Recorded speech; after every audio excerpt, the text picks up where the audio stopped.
arriver. Alors aujourd'hui, quatrième conférence du cycle de conférences sur le consommateur et le commerce électronique, nouvelles fragilités.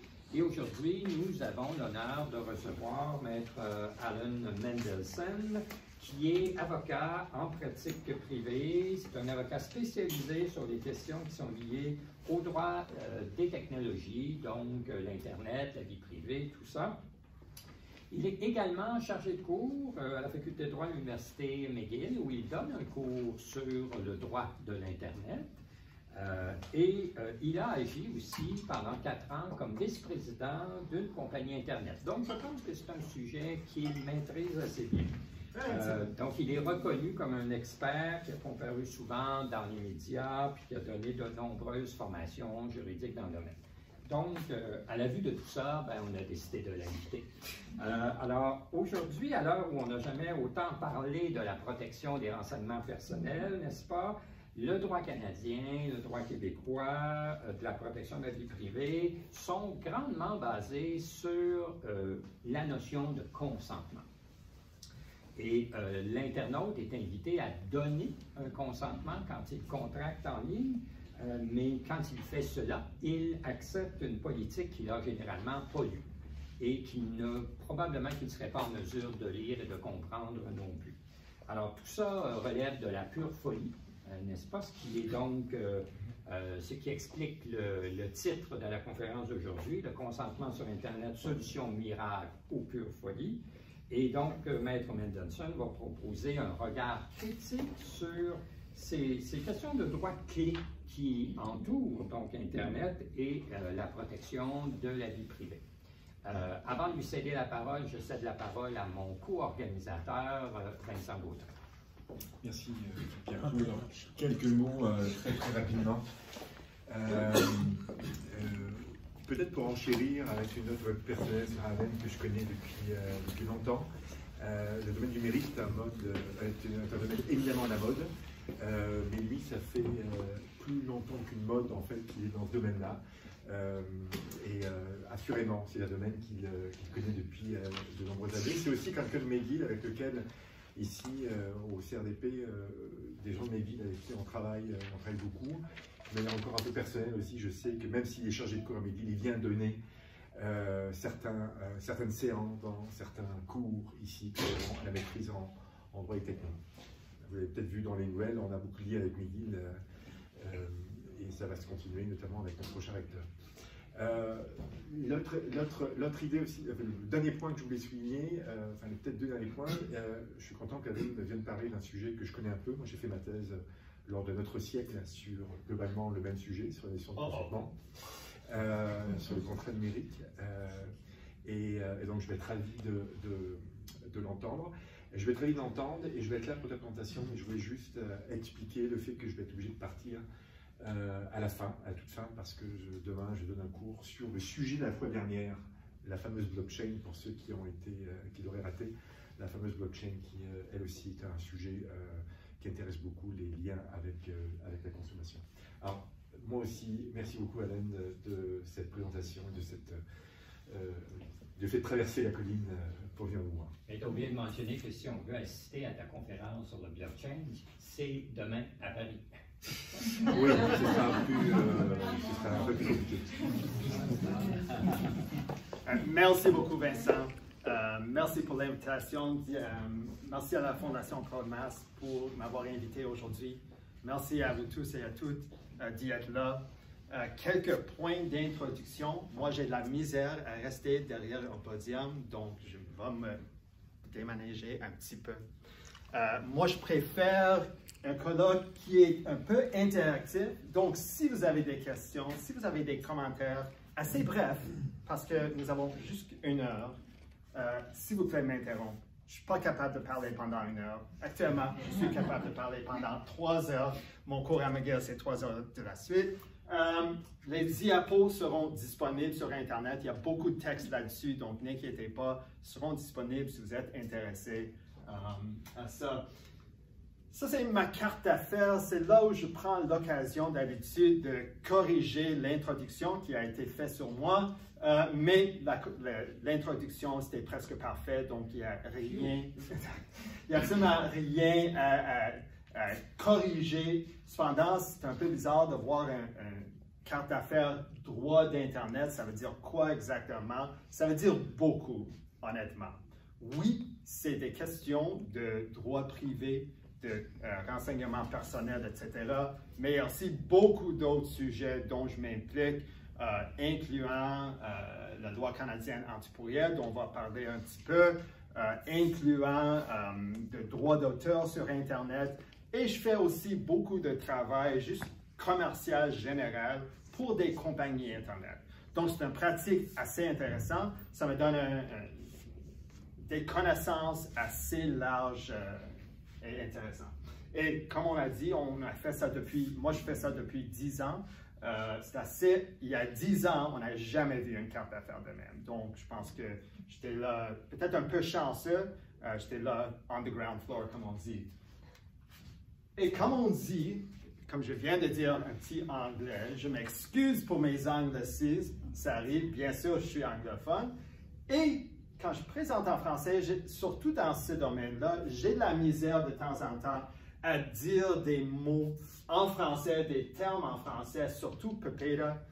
C'est très difficile pour moi à dire la loi sur la protection des renseignements, blablabla. Bien plus rapide de dire PEPEDA. Donc, je m'excuse, mais je vous ai donné un petit dictionnaire franglais pour vous dire qu'est-ce que je dis. Mais c'est intéressant parce que même, je connais beaucoup de francophones dans ce domaine-là. Puis même en conversation avec eux, en français, ils disent PEPEDA, ils disent GDPR. Donc, ça ne me dérange pas de le faire moi aussi, mais donc juste dire, vous prévoir ce point-là. Donc, on devrait commencer avec le consentement. Et où est-ce qu'on commence? Wow! La semaine dernière, le consentement s'est rendu dans les nouvelles. Je ne sais pas si vous êtes courant de l'affaire que je dis maintenant, Clearview AI. C'est une compagnie qui est en train de collecter beaucoup de photos, des millions de photos partout sur Internet pour faire de la reconnaissance faciale. Puis, tout le monde dit, regarde, c'est une problématique. Et qu'est-ce que le commissariat de OPC, comme je dis, mais le commissariat, je suis capable de dire commissariat, qu'est-ce qu'il vient de faire? Il vient de lancer une enquête. Et l'enquête, c'est pourquoi exactement? C'est pas pour la collecte des renseignements personnels, c'est pour la collecte des renseignements et l'utilisation des renseignements personnels sans compte. Mon pointer, ça ne marche pas sur cet écran, je m'excuse, mais dans le gras, sans consentement. C'est ça la raison pour laquelle on a lancé cette enquête-là. Rapidement, il n'y a pas des ramifications américaines à ce... Oui, certainement. Oui, certainement.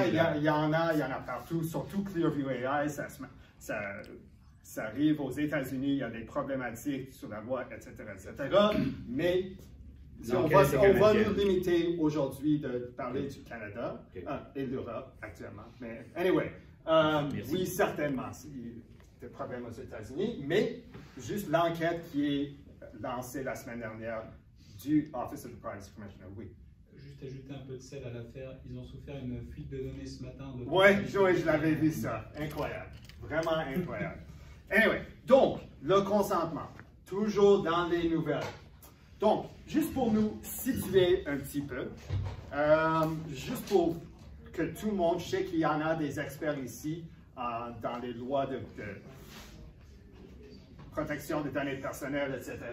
Mais pour ceux d'entre vous qui ne sont pas des experts, juste pour vous donner le survol des lois en droit privé. En droit privé et en protection des renseignements personnels, c'est des termes qu'on utilise presque également. Et il faut juste faire un point pour ceux d'entre vous qui ne connaissaient pas. Ces lois ici ne sont pas juste pour l'Internet. Il faut être clair que PEPEDA, les lois provinciales qui sont équivalentes à PEPEDA, qui sont là, et les autres lois, ça trouve une application partout. Ce n'est pas juste sur Internet, mais certainement, pour les fins de ce colloque, certainement, mais avec l'importance de l'Internet maintenant, c'est là où on trouve l'importance de ces lois. J'ai mis des points d'interrogation en dessous des États-Unis, juste pour vous dire qu'il n'y a pas de loi nationale des États-Unis. Donc, les États individuels, comme la Californie, ont décidé de passer leur propre loi de protection des renseignements personnels, soit le California Consumer Privacy Act, qui est entré en vigueur juste le 1er janvier de cette année-là. Et c'est très important, mais on ne va pas en discuter, et certainement en Europe, le GDPR. Donc, ça vous donne juste un survol global des lois qu'on va peut-être discuter un petit peu. Important à noter qu'il y a deux sortes de lois pour des protections des renseignements personnels. Il y a les lois pour le secteur privé, comme PIPEDA, et des lois pour le secteur public, comme la loi sur la protection des renseignements personnels, le LPREP, en dessous du drapeau canadien. Ça parle du collecte, utilisation, transfert de données personnelles dans le gouvernement. La différence pour ces lois dans le secteur public, c'est que oui, il y a une base, consentement, ça reste important, mais il y a toujours une autre base de traitement des données. Et cela, c'est la fonction, si c'est nécessaire pour la fonction. Donc, on parle par exemple, qu'est-ce que j'avais mis comme exemple? Okay, donc, comme par exemple l'Agence de Revenu Canada, ils ont besoin de vos données personnelles pour faire leur travail. Donc, ce n'est pas nécessaire de donner votre consentement à eux. Mais, dans le secteur privé, ici au Canada, c'est le consentement qui est important. La loi québécoise, la loi sur la protection des renseignements personnels dans le secteur privé, il y a aussi une loi pour le secteur public au Québec. Et juste à noter que le GDPR, c'est pour les deux, les secteurs publics et privés. Mais on va juste nous parler du secteur privé dans cette présentation. Et il faut noter que ce n'est pas juste n'importe quelle organisation dans le secteur privé. C'est une organisation pour PIPEDA dans le cadre de cette activité commerciale. C'est important à noter. La loi québécoise, ça réfère au Code civil et la définition de l'entreprise du Code civil, donc la collection des données personnelles lors d'une activité économique organisée. La différence entre GDPR, c'est juste n'importe quel dans le cadre des activités. Il n'est pas nécessaire d'avoir une activité commerciale.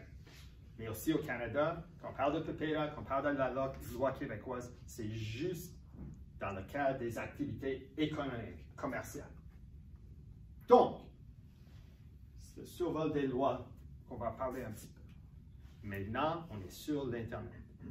Nous sommes tous habitués à avoir, je m'excuse, ça ne présente pas assez bien, mais c'est des boîtes qui nous demandent nos données personnelles. On voit le nom, adresse courriel, peut-être date de naissance. Ici, on vous demande votre information carte de crédit. Est-ce que vous consentez quand vous donnez ces informations à une organisation? C'est le début du consentement quand vous décidez vous-même de rentrer cette information, de donner ces informations à l'organisme. Et qu'est-ce qui arrive de suite? Ce qui arrive de suite, tout le monde a déjà vu ça. On regarde tout ça, puis, OK, je rentre mon information, je donne mon numéro de carte de crédit. C'est quelle garantie que j'ai que l'organisme va protéger mes renseignements personnels? Ils vont seulement utiliser mes renseignements personnels pour les fins qu'ils ont besoin. Et on fait clic, la boîte est cochée, Est-ce qu'on a lu la politique de la vie privée? Probablement pas. On m'a dit qu'il y a des études qui disent que 99% des internautes ne lisent pas les politiques de vie privée. D'autres études qui disent 95, 96, mais disons, c'est pas beaucoup qui les lisent. Et c'est mon travail de ma vie. C'est ça que je fais. Je fais la rédaction des politiques de vie privée. Et personne ne lit. Mais anyway, on coche la boîte. Est-ce que maintenant, vous avez donné un consentement valide sous la loi? C'est ça la question qu'on va tenter de répondre dans la prochaine demi-heure. Dans les lois, il y en a des définitions de consentement. Et comment ça doit, qu'est-ce qu'on a besoin pour que ça soit valide sous la loi? Dans PPEDA, ça parle que comprendre la nature, les fins, etc., etc. Je trouve la définition dans la loi québécoise bien plus simple. Et c'est clair, doit être manifeste. Cocher une boîte, c'est manifeste, probablement. Libre, c'est vous autres qui avez coché la boîte. Éclairé. Est-ce que c'était éclairé quand vous avez coché la boîte sans avoir lu la politique? Bonne question. Je ne sais pas. Manifeste, libre, éclairé. C'est trois mots qui sont très importants et je trouve que c'est une très bonne définition de le consentement pour que ça soit valide. Donc, regardons des deux côtés. Le droit canadien, surtout PPEDA, et le GDPR. On vient de parler du consentement sous PPEDA. Pourquoi est-ce qu'on parle de ces deux lois-là? Premièrement, PPEDA, certainement un champ d'application le plus étendu au Canada. C'est un peu compliqué pour ceux qui connaissent ce domaine. Ils sachent que la loi québécoise, et il y a deux autres provinces, Alberta et la Colombie-Britannique, où ils ont des propres lois qui sont excuse-moi, j'ai de la misère à le dire en anglais, pas capable de le dire en français, substantially similar, ben, je vais dire ça en anglais, qu'on a décidé que la loi québécoise, la loi d'Alberta et la loi de la Colombie-Britannique sont substantially similar à PPEDA. Donc, dans ces provinces, la loi provinciale s'appliquerait. Mais tout autour du Canada, PPEDA s'applique. Même dans ces trois provinces, si j'ai un établissement au Québec, mais je collecte des renseignements personnels de quelqu'un d'Ontario, probablement le PPEDA s'applique. Il y a un débat de ce côté, que je n'ai pas de temps à m'impliquer dedans. Mais disons que PPEDA a un champ d'application partout au Canada. Le GDPR a une application extraterritoriale. Donc, même, ça s'applique, ça dit spécifiquement dans la loi, une organisation qui n'est pas établie dans l'Union européenne, s'ils offrent leurs services, offrent leurs produits à des Européens et collectent des renseignements personnels des Européens, le GDPR s'applique à eux, même s'ils sont ici au Québec, aux États-Unis, n'importe où. C'est difficile à comprendre comment on peut avoir cette application extraterritoriale. C'est un débat qui va continuer, que je n'ai pas de réponse. Du monde, quand je parle de cet aspect du GDPR, du monde me pose la question toujours. Comment est-ce qu'on peut avoir cette application extraterritoriale? Il n'y a pas encore un tribunal qui a répondu à cette question, mais ça s'en vient certainement. Mais pour le moment, c'est la raison pour laquelle je parle des deux lois ici. Qu'est-ce que sont les obligations pour l'organisation assujettie des deux lois? Au Canada, dans PPEDA, il y a les 10 principes. Sous le GDPR, il y a à peu près les mêmes 10 principes, mais il y a beaucoup d'autres choses dedans.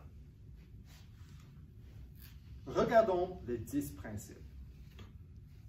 ça parle, il y a beaucoup d'aspects, le traitement des renseignements personnels, qu'est-ce qu'on a besoin de faire, l'organisme est responsable, il devrait déterminer la fin de l'utilisation des renseignements personnels, devrait prendre des mesures de sécurité, devrait donner les internautes ou les utilisateurs accès à leurs renseignements personnels.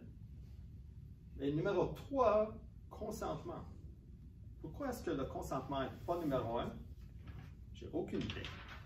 Mais je veux dire que la raison pour laquelle c'est plus large, c'est plus grand, c'est évidemment le plus important. Et en effet, le PPDA est basé sur le consentement. C'est le principe de base de PPDA dont je vais revenir à ce point-là. Ouf! Si on regarde les obligations quant à le consentement d'une organisation qui se trouve dans l'annexe A, où se trouvent les 10 principes, c'est compliqué. On ne va pas lire ça certainement. On parle de oui, ça prend le consentement de la personne dont vous collectez les renseignements personnels. Il y a des exceptions quand on n'a pas besoin du consentement. Des situations où on n'a pas besoin, des situations où on a besoin, des directives, comment chercher du consentement valide, bla bla bla bla bla bla bla bla. Le point, c'est compliqué. Ce n'est pas un concept assez simple. Oui, on vous donne du consentement, that's it, that's all. C'est très compliqué. C'est clair que c'est compliqué. Mais on va prendre juste un point de ce qui est de tout ça. C'est un point important. Oui, le consentement, c'est le principe de base, mais l'internaute, dans notre cas, une personne assujettie, n'importe qui, peut retirer son consentement. C'est un aspect assez important de la loi. Il faut toujours retenir ce point. Consentement, ce n'est pas absolu. Oui, on peut donner notre consentement, mais à un tel point, on peut retirer ce consentement.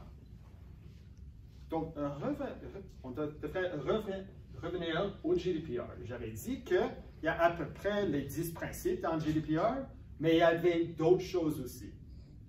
Et que, en général, on peut les mettre. Bon, il y a plusieurs différences, mais peut-être les aspects plus importants, les 2 aspects les plus importants, c'est qu'on trouve des droits de l'individu qui sont nommés dans la loi, qui sont plusieurs, et certaines obligations de ce qu'on appelle le data processor, d'un sous-traitant. On revient à droit de l'individu, et ce qui est un droit que tout le monde peut-être avait déjà entendu, c'est le droit à l'oubli. C'est le droit d'effacer nos renseignements personnels que, c'est comme on dit en anglais, the Internet never forgets, mais le GDPR dit que ça devrait oublier. Ce qu'on a un droit à l'oubli au Canada, on vient de dire que un internaute a le droit de retirer son consentement. Puis, le commissariat avait fait un projet, je parlais de réputation en ligne, mais ça embarquait dans la question de droit à l'oubli. Et dans son analyse, le commissariat parlait que, encore une fois, j'utilise un pointeur qui ne marche pas, l'individu a le droit de retirer son consentement. Ça fait partie de l'analyse où ils ont conclu qu'il y a un droit à l'oubli au Canada, ou un droit à de-indexing, right? Déréférencement, j'ai de la misère à dire ça aussi.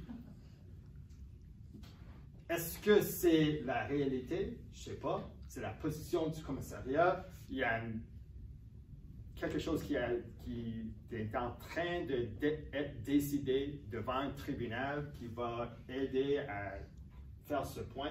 Mais je voulais juste faire le point que le fait qu'un internaute a le droit de retirer son consentement a des conséquences. A des conséquences jusqu'à point que le commissariat a dit qu'il y a peut-être un droit à l'oubli au Canada. Donc, on revient à la position de base des deux lois. Et vraiment, le fondement légal pour le traitement des données par une organisation.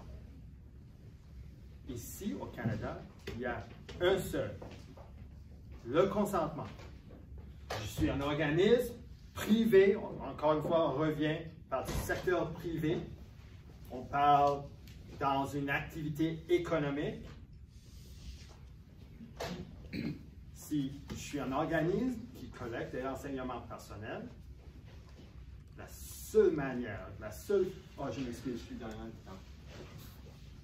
Le seul fondement légal pour avoir ces données personnelles, pour les collecter, pour les utiliser, pour les transférer à un tiers, c'est le consentement de l'utilisateur. En Europe, c'est différent. Oui, il y en a la possibilité d'utiliser le consentement comme base, comme fondement légal, mais il y en a plusieurs d'autres fondements légaux dans le GDPR. Et on peut les regrouper dans une catégorie de nécessité. Est-ce que c'est nécessaire pour l'exécution d'un contrat? Que maintenant, j'ai le droit de collecter vos renseignements personnels et de les utiliser si c'est nécessaire pour faire exécuter un contrat. Ou si j'ai des autres obligations légales, des intérêts légitimes, etc.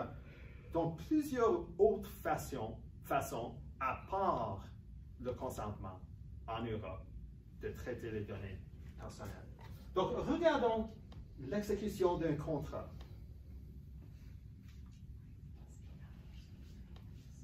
Regarde, encore une fois, on revient à une boîte à remplir sur un site Internet, une boîte à créer un compte, create account.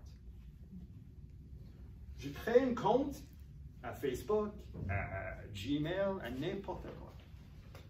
Même si c'est un contrat à titre gratuit, je ne paye pas de frais, c'est toujours, est-ce que c'est un contrat le moment où je crée mon compte? Probablement oui. Donc, en Europe, on n'a même pas besoin du consentement pour le traitement des données personnelles dans cette situation. Parce que maintenant, on a un contrat avec l'Internet. Est-ce que ça devient plus facile pour l'Internet parce qu'il n'a pas besoin? Il dit que, OK, je comprends, je fais un contrat avec quelqu'un, avec l'organisme qui collecte mes données personnelles. Je ne sais pas. Mais en Europe, ils ont décidé que ça ne va pas juste être le consentement comme on a au Canada actuellement. On vient de parler des lois de droit privé, de renseignements personnels, traitement de renseignements personnels. Mais en Internet, au Canada, il y a peut-être d'autres lois qui utilisent le consentement comme une base très importante. Et là, je parle de la loi canadienne antipourrielle. La loi canadienne antipourrielle, qui a déjà été nommée la loi antipourrielle le plus tough au monde, parce que ça prend le consentement d'une personne qui reçoit le pourriel ou n'importe quel, ce qu'on appelle un message électronique commercial. Ça prend son consentement pour faire envoyer un de ces courriels. Ça prend le consentement. Toute cette loi, c'est basé sur le consentement. Le consentement qui dans deux formes différentes. Encore une fois, on coche une boîte, je consens à recevoir l'infolettre de compagnie X, blablabla, blablabla. Il y a des formes là-dessus, mais encore une fois, consentement. Dans la loi canadienne antiplurielle, il y a aussi une autre forme de consentement. Un consentement tacite. Donc, si vous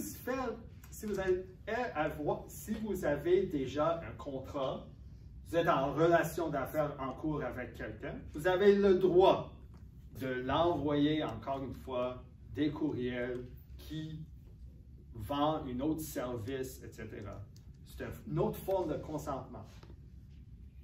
Mais encore une fois, juste pour vous dire que toute une loi, pas nécessairement de protection de renseignements personnels, mais qui parle des courriels, est basée sur le consentement. Oups, pardon. Donc, la prochaine section de cette présentation parle de l'avenir du consentement, mais peut-être j'aurais dû dire développement récent en consentement. Parce que depuis 2 ans, il y a plusieurs développements.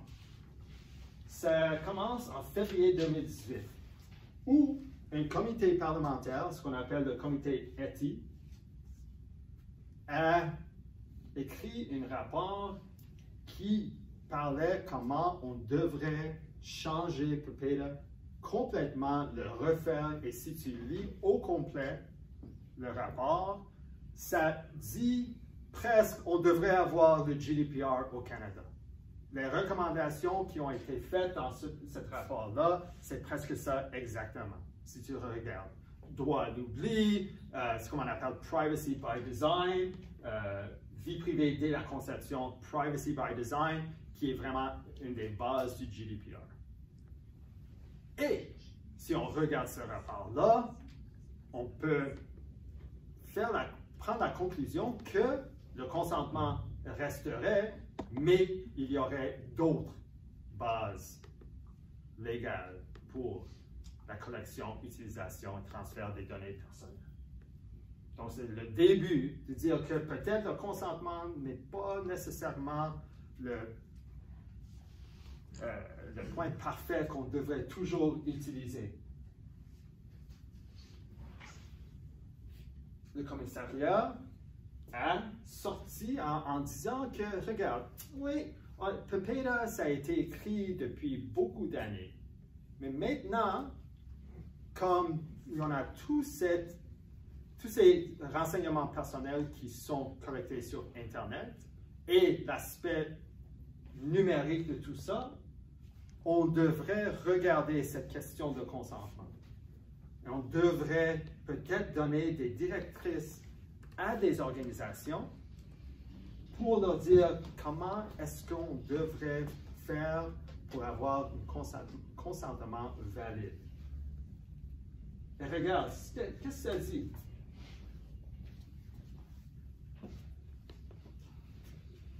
Il semble que le consentement devrait demeurer un élément central. OK, je reconnais ça, mais c'est clair qu'on devrait peut-être changer comment le consentement valide est reçu. Et on donne tout des 7 principes, blablabla. Regarde, moi j'ai lu ce document-là. Je travaille dans ce domaine-là. Je fais la rédaction des politiques de vie privée chaque jour, chaque semaine. Est-ce que j'utilise ces 7 principes? Est-ce que mes collègues utilisent les 7 principes? Pas nécessairement. Je peux vous dire que, numéro 1, mettre l'accent sur les éléments clés. Oui, je fais ça. Maintenant, dans mes politiques de vie privée, dès le début, je fais vraiment, voici les key elements, les éléments clés de la politique. C'est ça, donc dans un paragraphe ou un tableau, je vous donne exactement ce que je fais avec les données personnelles. Et après ça, je vous donne 5, 6, 7 pages de quoi que ce soit. Faire du consentement un processus dynamique et continu. Ça veut dire qu'on devrait toujours demander à nos utilisateurs de, encore une fois, oh, on a changé ça, maintenant on va utiliser ça, est-ce que vous consentez à ça? Je pose la question à mes clients. Est-ce que vous faites quelque chose de nouveau avec des renseignements personnels? Vous devrez leur envoyer un courriel. Vous devrez dire à vos utilisateurs, il faut absolument qu'ils vous donnent un nouveau consentement. Mon client dit, oh, encore une fois, je fais ça le mois dernier. Et le mois dernier, est-ce qu'on c'est continu? Pas nécessaire. Anyway, juste pour vous dire que, encore une fois, le commissariat a pris la décision que c'est compliqué. Le consentement est compliqué. On a besoin des lignes directrices. On continue. En mai 2019, un charte numérique qui a été émis par l'Innovation, Sciences et Développement économique du Canada. Dans ce document, qu'est-ce que ça dit? Que les politiques de confidentialité complexes et longues, que moi je fais la rédaction, ne sont pas adaptées et ne favorisent pas la confiance. Je suis d'accord. Si 99% des internautes ne lisent pas, comment est-ce qu'on peut avoir de la confiance en ça? La charte numérique ne donnait pas vraiment des directrices. C'était des idées globales qu'on devrait faire, mais ce n'était pas nécessairement clair comment on devrait l'utiliser. Un mois plus tard, même département a sorti un autre document, leurs idées, comment modifier POPEDA.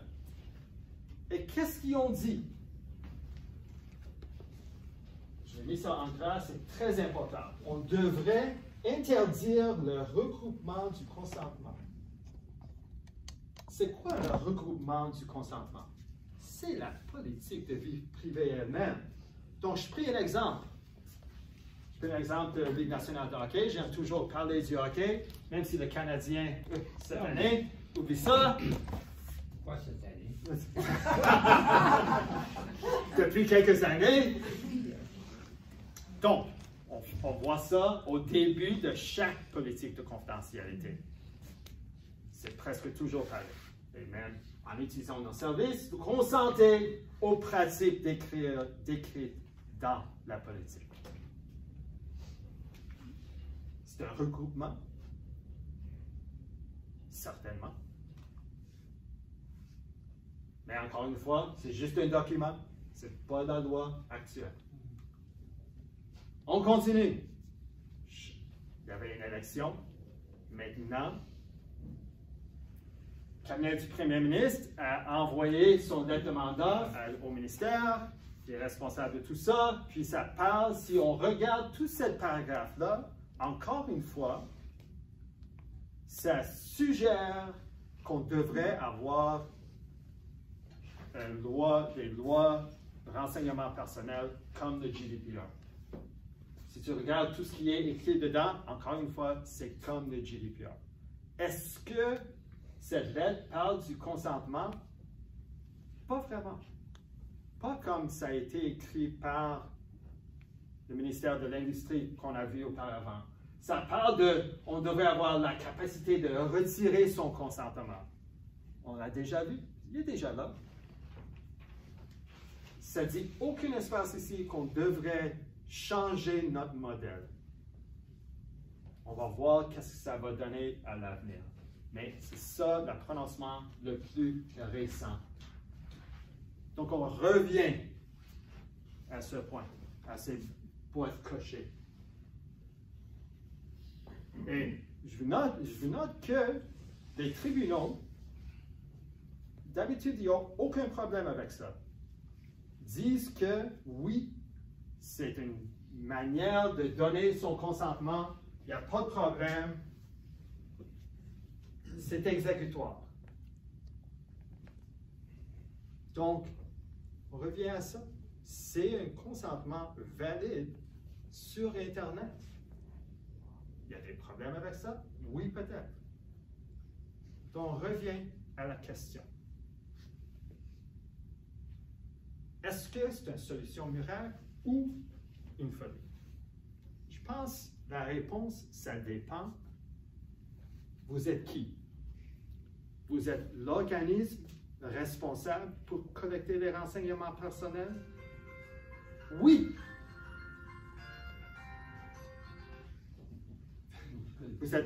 Vous êtes l'organisme responsable pour collection, l'utilisation et transfert des renseignements personnels? C'est une solution miracle pour vous, parce que dès que vous avez le consentement de l'Internet, vous pouvez faire quoi que ce soit. C'est votre solution miracle. Si vous êtes l'Internet, je pense que c'est l'envers, c'est la folie. On donne notre consentement et on parle de la loi actuelle, pas de l'avenir, mais la loi actuelle comme elle est maintenant. Ici au Canada, ici au Québec, miracle pour les organismes, mais c'est la folie pour les internautes. Et c'est ça où est-ce qu'on est rendu. Est-ce que ça va changer à l'avenir? Je ne sais pas. That's it. Je vous remercie.